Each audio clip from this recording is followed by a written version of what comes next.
Welcome to the CP Republic. My name is Reggie Ramos and I will be your host for this weekly show about the news and reviews on cell phones. Sa una kong episode, gusto ko muna ipakilala ang sarili ko at bakit ko ginawa ang the CP Republic. Dati pa ako nahilig sa cellphones noong mga late 1990s when I started using the Motorola Microtac from Mobiline. At analog po nung time na yon at hindi pa uso yung mga text. The only way for you to get in touch with someone with a cell phone is by making calls. Then, noong 1999, nagkaroon ako ng pagkakataon bumili ng isang second-hand GSM. Hindi ibig sabihin nun galing sa magnanakaw na binibiro natin nung time na yon. And actually, ibig sabihin nito is Global Solutions for Mobile Communications, for your information. And, as I've said, binili ko itong cellphone na to sa isang klase. And this cellphone was a Nokia 1610. Then, I've switched to different mobile phones after a year, like the Bosch 508, the Mitsubishi Triumph, Nokia 5110, Sony Ericsson T28SC, Motorola V8088, and the Sony CJ5 before I started yung tinatawag natin ngayon na smartphones. So, smartphones, the term smartphones were not yet popular back then until pumasok yung mga iPhones and Android phones noong 2008. Now, aside from the specs of mobile phones, I was also interested about the services offered by the local networks. I tried out yung mga value-added services or VAS kung tawagin sa telco industry. And I've downloaded, the samples of these VAS services are like downloading of ringtones or mga ringback tunes or yung mga pag-subscribe sa mga SMS services like infotext, kunyari mga breaking news, ite-text sa'yo, or mga daily horoscope. Well, naniniwala ako sa horoscope dati. So, tine-text sa akin yung mga daily horoscopes sa aking cellphone. And I also got involved into wireless data, meaning ito yung mga tinatawag natin na mobile internet. So, as early as yung time na paggamit ng GPRS, gumagamit na ako ng wireless data noon sa aking cellphone. No? So, from GPRS, gumamit ako ng mga cellphone sa may edge speeds na mas mabilis pa sa GPRS. And then, 3G, tapos HSDPA, and most recently, yung pinakamabilis sa lahat, which is yung tinatawag na LTE, or long-term evolution, kung tawagin. No? So, I've used different networks throughout the years, and I'm currently maintaining a postpaid line from Smart. I started using Smart Money prepaid. It's basically a prepaid SIM card ng Smart na may kasamang Smart Money Mastercard noong 2002. And ginawa ko tong second line. Meron akong Globe line nung time na yon. And then, nung kumuha ko ng postpaid line sa Smart noong 2003, when they released the Smart Amazing Phone. So, since then, palipat-lipat, like what I said, palipat-lipat ako ng iba pang networks. Pero yung Smart line ko, niretain ko to since 2003. This is my second subscription with them. Pinutol ko na yung una kong subscription. So, actually, this is my 10th year as a postpaid subscriber. So, I'm very happy with their service. Very satisfied. Now, back to cell phones. Ang gamit ko ngayon ay ang iPhone 5, which came from my smart postpaid plan, and also got a Cherry Mobile Cosmos X2, and this was released a couple of months ago, last July. Now, about my profession, I was in the BPO industry in 2002 until 2006, where I transferred to the telecommunications industry.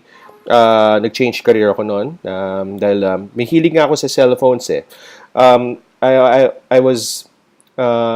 My hobby back then in 2002 was visiting mga forums on the internet about different smartphones. Here in the Philippines, if you have visited PinoyWindowsMobile.net or airforgive.com, no? Ito yung mga sites about PDAs or smartphones. Moderator ako doon sa dalawang forums na yon, and some of you may recognize me as David Ruffin. That was my nick in those internet forums. So because of my knowledge about cell phones, about smartphones. I changed industries, and I was hired as a sales and product trainer sa isang mobile phone brand, kung saan nagturo ako ng wastong paggamit ng cellphones at kung paano ito ibenta sa kanilang mga customers. Dumayo ako sa mga lungsod at probinsya sa Luzon, Visayas, and Mindanao, and share them my passion about cell phones. Basically, tinuro ko lang yung tamang paggamit, kasi mali-mali mga alam nila eh. Tipong mga sabi nila na yung tri-band pala kailangan ibig sabihin may camera 'yon. Or yung mga tipong ganung bagay which is actually non-sequitur. Hindi siya nagfa-follow, hindi walang connection yung dalawa na 'yon. So I corrected basically I corrected their knowledge about cell phones. Now aside from training, I have also written articles, mostly product reviews for local tech magazines like Tech and Tuner, like Gadgets Magazine, and the last one was with MPH, which was also known as Mobile Philippines Magazine back in 2004 to 2007. Then last year, my blog post was featured was published in the Philippine Star and Inquirer about my experience with the Samsung Galaxy S3. And right now, I maintain a blog called DR on the Go. It's a long story kung bakit na tinawag na DR, but DR is basically a shortened name of David Ruffin. Yung sinabi ko kaninang nickname ko sa internet forums. So I called it DR on the Go because I'm always on the go kung saan ako pupunta. And then you can visit my site at dronthego.net. I started blogging in 2004. Well, hindi pa ako gaanong seryoso mag-blog nung time na yon. If it's about tech, hindi pa basically my opinions lang about tech in 2005 and 2006. But in 2007, I created yung DR on the Go na blog, pero hindi pa siya domain on dronthego.wordpress.com. And then in August 2012, I decided to take blogging seriously. I bought my own domain, which is dronthego.net. Pero after a year ko lang siya formally ni-launch. So yung last month, 2013, doon ako talagang nagseryoso mag-blog, and kung mapapansin niyo yung blog post ko, mas madami simula nung buwan ng Agosto. So yun, aside from dronthego.net, I also write for technoodling.net. Isa siyang mas sikat pa sila kaya sa dronthego.net. Maraming nagbabasa sa blog na yon. So if you have time, you visit technoodling.net as well. And of course, visit dronthego.net kasi website ko yon. That's my own blog. It covers mobile technology, it covers mobile phones, smartphones, or actually even beyond mobile technology, anything technology related. Binablog ko na rin dun sa dronthego.net. Now, matagal ko ng planong gawin tong show na to, and in a way, I want to share my knowledge about the CP Republic. Hindi lang news ang makukuha nyo rito, kundi mga reviews at question and answer segments din. Yes, so magkakaroon ako ng question and answer segment. So kung meron kayong mga tanong about cellphones, about cellphone services, anything related sa cellphone, kesyo mahirap, kesyo madali, huwag kayong mahiya, huwag kayong mahiya na magtanong sa akin dahil sasagutin ko siya with my the best of my abilities. And so I encourage everyone to send in their questions. Later on, I will mention my email address where you can send in these questions. So, like what I've said, this will be a weekly show, and maasahan nyo na marami kayong makukuha mga bagong kaalaman sa cellphones dito sa Pilipinas. Okay? So, let's start with I shall go ahead and start episode number 1. I will be mentioning a couple of news that we have received this week. Nanggaling ako kanina sa event ng Cherry Mobile and they announced that they will be releasing three new models for the last quarter of 2013. They were given the code names Project X, Project Y, and Project Z. Project Y was revealed to be the next version of the hugely popular Cherry Mobile Flare at ang bagong model nito ay tinatawag na Flare 2.0. Ang specs ng Flare 2.0 ay halos pareho lang sa tulad ng lumang Flare.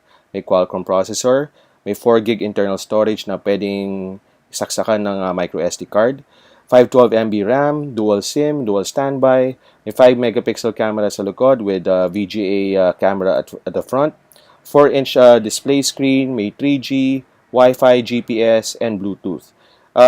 It's already pre-installed with Android Jelly Bean 4.1 at meron na siyang at ang battery niya ay may capacity na 1,500 milliamperes. Ang pagkakaiba ng Flare 2.0 sa original Flare ay pag-upgrade from dual core to quad core. So how much would it cost? Sa halagang 3,999, may quad-core phone ka na. And hindi lang basta-basta na quad-core ito. Quad-core ito ng Qualcomm, which is a very reputable manufacturer of processors for smartphones. So expect natin na dudumog ang mga tao nito katulad ng pagdumog nila sa Flare noong isang taon. I was able to play with the Flare 2.0 earlier and I noticed that it was a bit larger and thinner than the older Flare. Hopefully, we'll be able to get a review unit soon para i-feature natin dito sa the CP Republic. Next, Sun Cellular and Opera Mini have joined forces to offer an affordable way for subscribers to access the internet. For those who don't know, Opera Mini is a mobile web browser which you can use to access websites on your cell phone. So the two groups have launched an affordable service called Browse on Opera 15, which allows Sun Cellular subscribers to enjoy unlimited mobile internet browsing through the Opera Mini software for just 15 pesos a day. Ang maganda dito, pwede mong install ang Opera Mini kahit sa mga lumang mong telepono tulad ng Nokia N70 or mga ordinary feature phones ninyo na hindi Android at makakapag-internet ka na for 15 pesos per day. Pero payo lang, ang service na to ay hindi kasama ang pagpunta sa YouTube. Kaya kung magpa-play kayo ng video sa website ng YouTube using the Opera Mini browser, bibigyan kayo ng warning na may extra charge yon. To download Opera Mini browser, pwede kayo pumunta sa http://wap.suncellular.com.ph at huwag kayong maglala, it's for free, libre po to, wala po tong bayad. Then with your Sun Cellular cellphone, magte-text kayo ng keyword Opera 15 to 247 for 1 day unlimited access. Or kung gusto nyo 7 days, you can text Opera 80. Kung gusto nyo 15 days, you can text Opera 160. And for 30 days, you can text Opera 299. Pag gusto niyo mag-internet na murang-mura lang, download na kayo ng Opera Mini on your Sun Cellular cellphone and subscribe to Browse on Opera 15. And lastly, the Nokia Lumia 625 was also officially launched today. Napasama ako sa event ng Nokia Philippines kanina and I got a chance to learn more about their newest smartphone. The Nokia Lumia 625 has a big 4.7-inch screen, 4G, which is also known as LTE connectivity, and is powered by Microsoft's Windows Phone 8 mobile operating system. Nagamit ko ito kanina at na-impress ako sa laki ng screen niya at napa-enjoy ako manood ng videos. Mabilis, very responsive ang Lumia 625 sa aking maiksing test na ginawa ko kanina at nagandahan ako sa 5 semi-transparent changeable shells na available in 5 colors: orange, bright green, yellow, white, and black. It may not use Carl Zeiss lens like the other Nokia Lumias, but I found the 5 megapixel camera quite impressive already, lalong-lalo na sa mga close-up shots na kinuhanan ko earlier. This is probably the most affordable LTE smartphone to date, and it has a suggested retail price of 13,200 pesos. Our last segment is my weekly question and answer portion na wala pa akong pangalan sa ngayon. Pero tulad ng sinabi ko kanina, ang layunin ko ay makatulong sa mga nagtatanong tungkol sa cellphones. For this episode, I will talk about the GSM frequency bands that you may not pay attention anymore, pero medyo importante pa rin malaman lalo na kung kayo ay pupunta sa ibang bansa. Marami kasi dating nagtatanong, ano ba ang kaibahan ng mga GSM dual band, tri-band, and quad band phones? GSM dual band frequencies support the 900 and 1800 bands. So if you have a cell phone that supports dual band frequencies, then it means that you can use your cell phone not only in the Philippines, but also most countries in Asia, Australia, Middle East, and Europe. So will a GSM dual band cell phone work in countries like Canada and the US? Unfortunately, hindi gagana doon ang mga GSM dual band cell phones. Ang kailangan kasi sa Amerika ay ang mga GSM frequencies na 1900 na kung kasama ang 900 and 1800 bands, ito na itatawagin na tri-band, at kung pinagsama ang 900, 1800 and 900, 1900 bands with the 850 band, ito na ang tatawagin na quad band GSM. Kung ang telepono na gamit nyo ay quad band GSM at wala siyang 3G, hindi nyo ito magagamit sa mga bansang tulad ng Japan at Korea kasi hindi sila gumagamit ng GSM frequency bands doon. 3G lang ang gamit nila. So, dapat kung pupunta kayo sa mga bansa na gumagamit ng 3G bands, make sure that you are using a 3G cell phone. So that's it for the first episode of the CP Republic. I hope you enjoyed and learned something new from my show. And next week, I will be providing you with more news about cell phones and the related services, as well as a short review of the Cherry Mobile Snap. And of course, may panibagong cellphone-related question na sasagutin next week. Kung may tanong kayo about cell phones, send it to me via email, thecprepublic@gmail.com. Again, thank you for watching the CP Republic, and see you next week for my next episode. Bye!